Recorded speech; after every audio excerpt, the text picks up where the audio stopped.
अपनी सास को मार पीट के, मतलब गाली गलौज भी और मार पिटाई भी कर करके मैं अपने घर से भगा देती थी। मतलब वो थर थर काँपता था मेरे से, मैं इतनी खतरनाक औरत हूँ। काफ़ी सारे मेरे वीडियोस को डाउनलोड करके रखा है पेन ड्राइव में, कहा है कि कोर्ट में ले जाके दिखाएगा। स्क्रू ड्राइवर से, कैंची से, छुरी से, मतलब उसको जान से मारने के लिए। Hello friends, welcome back to my channel. कैसे हैं आप सब? आई होप आप सभी अच्छे हैं, स्वस्थ हैं और अपनी अपनी लाइफ में मस्त हैं। और मेरा हुलिया देख के आप समझ ही सकते हैं, मैं स्वस्थ भी नहीं हूँ और अच्छी भी नहीं हूँ, मस्त भी नहीं हूँ। तबीयत बिगड़ी हुई है। मतलब बस यही है कि सीज़न चेंज, वो बारिश हो रही है ना, तो ठंड लग गई है, थोड़ा फीवर है। और सिर्फ मुझे ही नहीं है, आदि को भी है। दोनों ही माँ बेटा पड़े हैं बीमार। और अभी 2 दिनों से रेस्ट ही चल रहा है। कल भी पूरे दिन रेस्ट ही की हूँ, कहीं नहीं निकली, कोई काम नहीं की। और आज भी सेम वही है।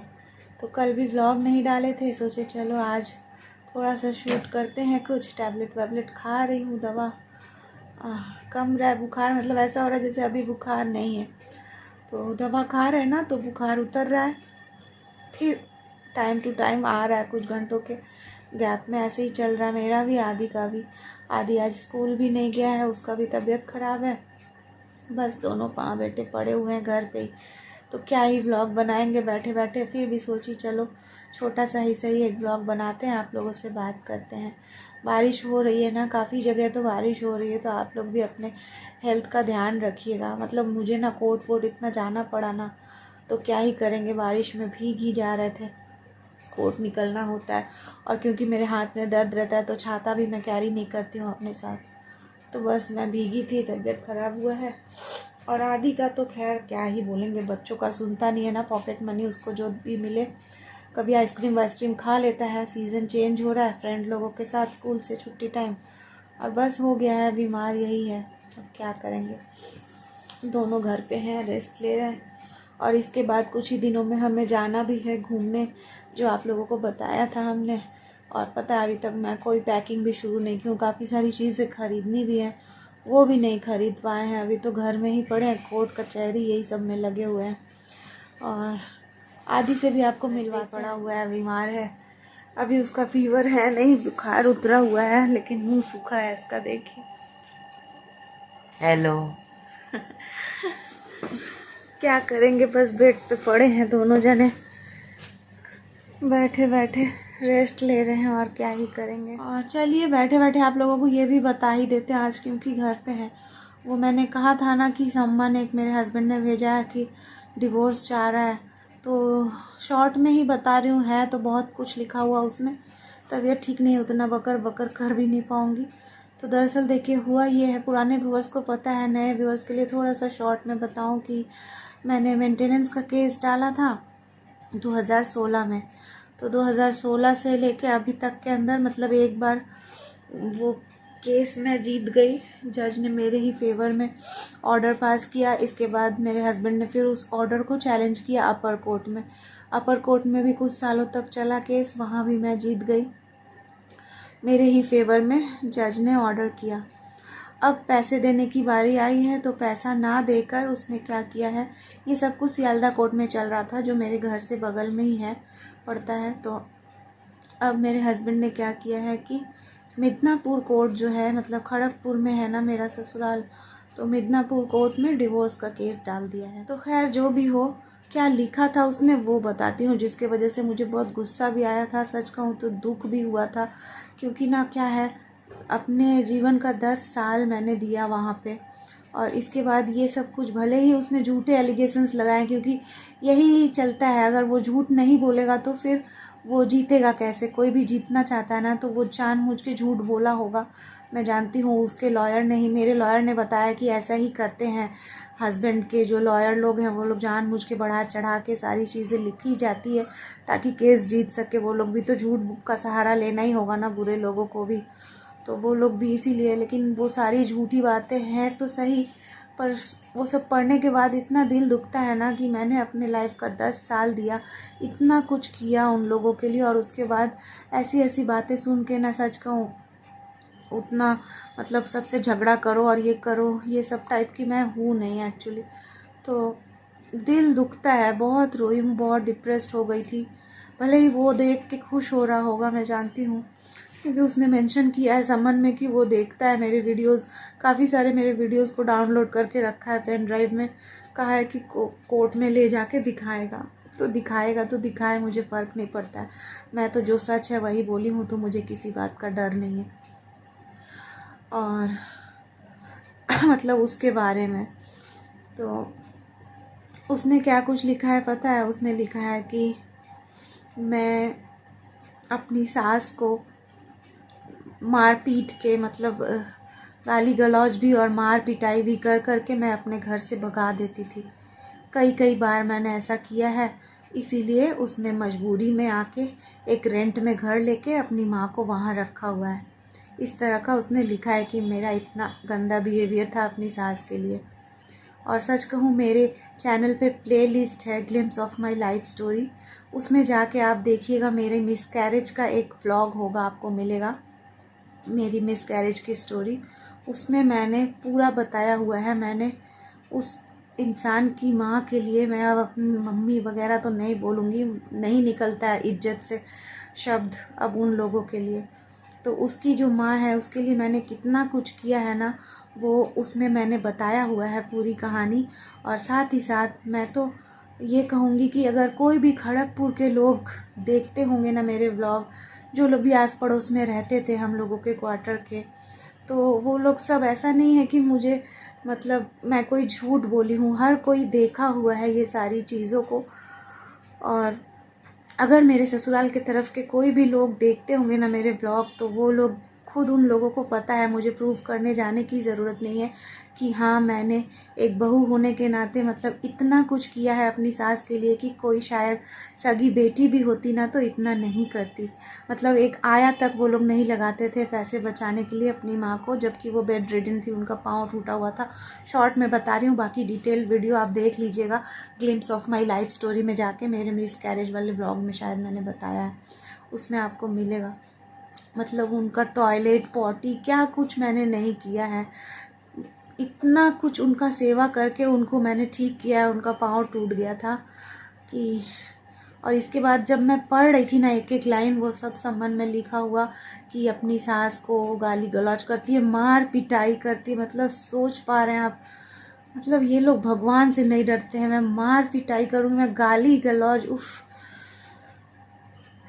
ये सब जब पढ़ रही थी ना, तो अंदर ब्रेन में ना वो सारी पुरानी चीज़ों का फ्लैशबैक चल रहा था। पता है कि मैं किस तरह से उनका सेवा करती थी। ओह, बिस्तर पे बेड रिडन थी, उनके बाल को बांधना, उनको हेयर ऑयल लगा के मसाज करना, उनको टॉयलेट आ रहा है उनको लेके जाना, पॉटी कर लेंगी, पॉटी में बैठे बैठे ही साबुन से हाथ वाथ धुलाना, A to Z उनके कपड़े धोना, उनके लिए खाना बनाना, दूध हॉर्लिक्स टाइम टू टाइम, हर कुछ। इतना सेवा की हूँ, इतना जतन की हूँ ना फ्रेंड्स, कि क्या बोलूँगी आप लोगों को। जो आया वाला भी काम होता है ना, सूसू पॉटी, वो सब कुछ मैं की हूँ। और इसके बाद इस तरह की चीज़ें, तो वही फ्लैशबैक में चल रहा था। जब मैं एक एक लाइन पढ़ रही हूँ ना ये सारी चीज़ें, तो पीछे से मुझे वो सारी चीज़ें रिकॉल हो रही कि मैंने कितना कुछ उस औरत के लिए किया है और कैसे लिखा। अगर 1 मिनट के लिए मेरे हस्बैंड ने लिखा तो उसकी माँ ने टोका भी नहीं, उन लोगों का दिल भी नहीं कांपा ये सब कुछ लिखते हुए कि उस लड़की ने, मतलब कि मैंने कितना अपना जान निकाल के दे दिया है, इतना सेवा किया है मैंने उस। ये लोग भगवान से नहीं डरते हैं, पता है। खैर जो भी हो, लिखने को लिख दिया है उन लोगों ने, लेकिन दुनिया वाली अदालत के ऊपर भी कोई अदालत होती है ना फ्रेंड्स, भगवान की, ऊपर वाले की अदालत। वहाँ जिस दिन जाके खड़ा होगा ना, उस दिन समझेगा क्या हश्र उसका होगा। जाने दीजिए। ये तो खैर हो गया, मेरे मदर इन लॉ के बारे में लिखा है। और नए व्यूवर्स के लिए बताना पड़ रहा है थोड़ा थोड़ा, बाकी पुराने व्यूवर्स को सब पता है, लाइफ स्टोरी का व्लॉग सब है चैनल पे, कि मेरे हस्बैंड के पहले शादी से भी एक बच्चा था। तो जब मेरी शादी हुई मेरे हस्बैंड से, अरेंज मैरिज ही था ये, पहले मेरे हस्बैंड ने लव मैरिज ही किया था एक बंगाली लेडी से, और उसी से एक बेटा था उसको पहले से ही, छोटा सा था।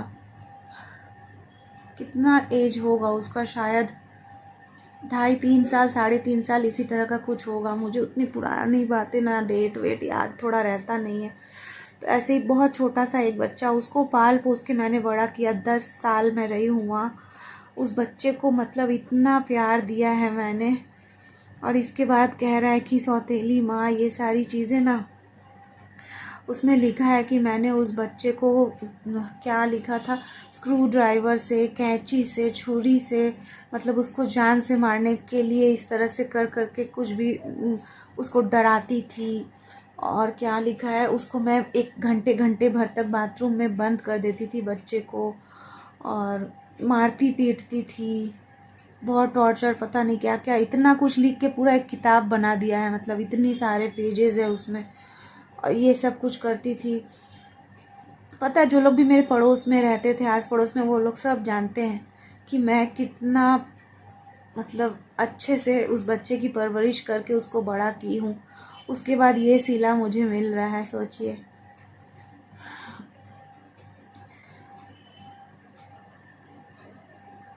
क्या बोलूँगी, अभी बोलते बोलते ना मेरे को ऐसे ही तबीयत ख़राब है।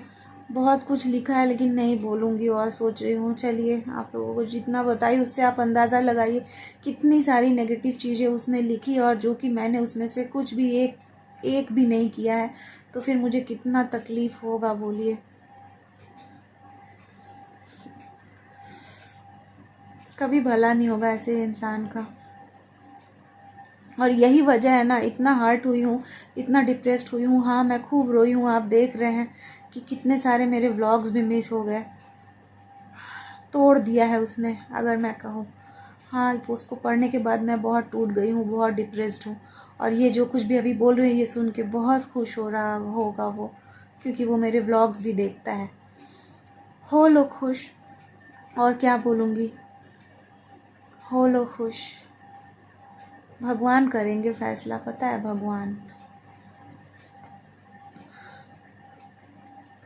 खैर, जो भी हो, डिवोर्स मांग रहा है। जब पैसे देने की बारी आई है, 2 जगह कोर्ट में जीत गई हूँ। अब पैसे देने थे, तो अब भाई साहब को डिवोर्स चाहिए। मतलब एकदम, मैं क्या बोलूँगी, घटिया से घटिया वाला इंसान ये है। ओ हाँ, और क्या लिखा है कि उसको मैं डरा धमका के, उसको धमकी देने से वो इतना मेरे से डर जाता था कि मैंने उसको धमकी दे दे के, डरा धमका के उससे 5 लाख, कभी कितना कितना अमाउंट लिखा है, 3 लाख, 5 लाख, ऐसे ऐसे अलग अलग बारी बारी से कई बार मैंने उससे पैसे ले लेके दुकान खरीदा था खड़गपुर में, और ये सब कुछ। मतलब वो थर थर काँपता था मेरे से, मैं इतनी खतरनाक औरत हूँ। और बताइए, मेरे अगर डांटने और धमकाने से अगर मेरा हस्बैंड मुझे 5 लाख, 4 लाख इस तरह से रुपए दे दे रहा है, और 2016 से आज कितना हो गया, 2024, 8-9 साल जो भी हुआ है, तब से मैं केस लड़ रही हूँ कि मेरे बच्चे को खर्च दे दो, क्योंकि उसका हक बनता है मेंटेनेंस के लिए। अगर इतना ही वो मेरे से डरता, तब तो मैं उसको डरा धमका के ही नहीं ले लेती, हर बार लाखों लाखों रुपए जब दे देता था। मतलब इतनी सारी झूठी बातें उसने लिखी है, इतनी सारी झूठी बातें लिखी है ना, कि वही सब कुछ पढ़ के सच में बहुत तकलीफ़ हुआ है।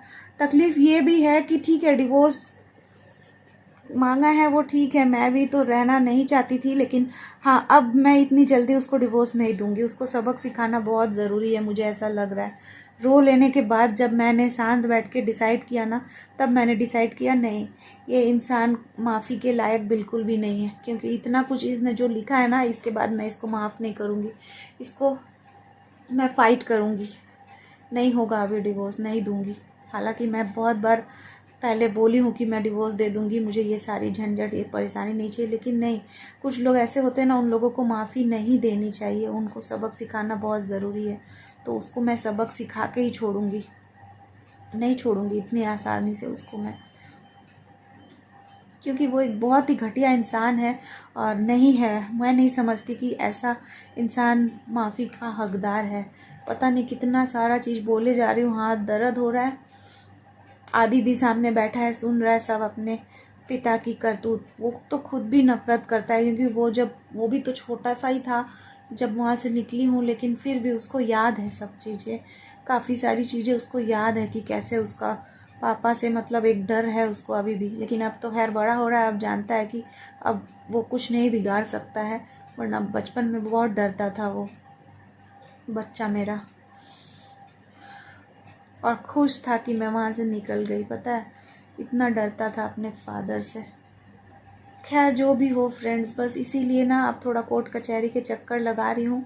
कुछ तो इंतज़ाम इस आदमी का करना पड़ेगा, तो वही करना है, इसीलिए लगा रही हूँ कोर्ट कचहरी के चक्कर। और देख रहे हैं ना, ब्लॉग वगैरह मिस हुआ है तो बस थोड़ा तकलीफ़ हुई है फ्रेंड्स। सीधे साधे लोग जो होते हैं ना, और जो दिल के साफ़ होते, जिन्होंने सच में बहुत एफ़र्ट दिया है एक रिश्ते को अच्छे से निभाया है, उसके बाद जब इतना सारा इल्ज़ाम आता है ना, इंसान टूट जाता है फ्रेंड्स। क्या बताऊँगी, सच में इंसान टूट जाता है। उस बच्चे को मैंने, मेरे घर के लोगों ने, यहाँ के मेरे जो रिलेटिव है वो लोग भी जानते होंगे, मेरे भाई की शादी हुई थी, जो सहवाला बनाया जाता है ना दूल्हे के साथ, एक छोटा लड़का दूल्हे के जैसे बनता है, उसको क्या बोलते हैं आप लोगों में नहीं पता, हम लोगों में सहवाला बोलते हैं।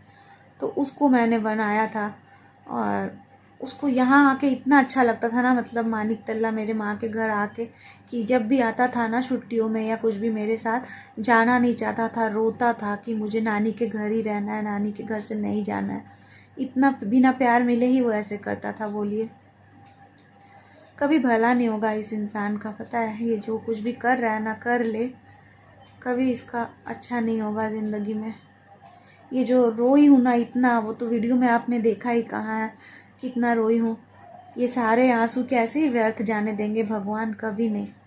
हाँ, अगर मैं गुनहगार होती तब ज़रूर मुझ पे आता सब कुछ, लेकिन मैं जानती हूँ ना, भगवान तो मेरे जानते हैं कि मैंने नहीं किया है कुछ गलत, और भगवान सब कुछ जानते हैं, भगवान को कुछ नहीं बताना है, तो भगवान ही सही इंसाफ करेंगे उस आदमी का। देखिएगा आप लोग भी, अगर नसीब अच्छा रहा तो शायद मैं भी देखूँगी। और मेरा क्या होगा, अच्छा होगा बुरा होगा, जो भी होगा वो तो ब्लॉग है ही। देख देख के उसको ईर्ष्या तो हो ही रही है ऑलरेडी। कह रहा है कि अपने बेटे को महंगे महंगे गिफ्ट देती है, अपने माँ बाप को महंगे महंगे गिफ्ट देती है। जलन हो रही है उसको कि उसको नहीं दे रही हूँ, अपने पेरेंट्स को, अपनी फैमिली को दे रही हूँ, घूमने जा रही हूँ। सभी कुछ देख के उसको ईर्ष्या हो रही होगी। एरोप्लेन में बैठी थी, मेरी फर्स्ट फ्लाइट देखे थे ना, बस रुक जाओ, जुलाई में ही सेकंड फ्लाइट भी मेरी देखोगे बहुत जल्द। देखते रहो बस, तुम देखो और जलो। वो बंगाली में ना एक कुछ है, एक डायलॉग, पता नहीं शायद कोई मूवी का ही होगा, वो याद आ गया अचानक से। सभी को तो, आप लोगों को बंगाली नहीं आती होगी, पर उसको आती है, तो उसके लिए बोल देती हूँ, देख भी यार जोल भी,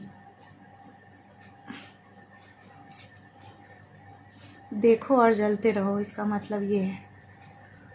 हाँ, खैर चलिए, लंबा हो गया बहुत ब्लॉग, नहीं करते करते भी मिलती हूँ फिर अगले ब्लॉग में। थोड़ा सा तबीयत ठीक हो जाए, रेस्ट ले रही हूँ। और आज का ब्लॉग ठीक लगा हो तो लाइक कर दीजिएगा, शेयर कर दीजिएगा, साथ रहिएगा, सपोर्ट कीजिएगा। अगर आपको सच में लगता है कि मैं सही हूँ, मेरे ब्लॉग्स आप देखते हुए आ रहे होंगे, तो आपको पता ही होगा कि मैं कैसी इंसान हूँ। मतलब मैं एक बच्चे को मर्डर करने के लिए उसको, हे प्रभु, इतना झूठ, ये सारी चीज़ें ना मतलब निकल नहीं पा रही दिमाग से, इतना कुछ वो जो लिख के दिया है। और अगर पता है वो सारी चीज़ें मैं की होती ना, तो फिर मुझे नहीं इतना तकलीफ़ होता। मैं जानती हूँ ना मैंने नहीं किया है, और इसके बाद ये सारे इल्ज़ाम मुझ पे लगा रहा है वो, भले ही झूठा है, कोर्ट में बोल रहा है, जो भी कर रहा है, दिल तो दुखता है ना कि इस इंसान को मैंने अपनी ज़िंदगी का 10 साल दिया है। रिग्रेट बस एक ही चीज़ का है कि इस गलत इंसान के पीछे मेरी लाइफ का 10 साल चला गया।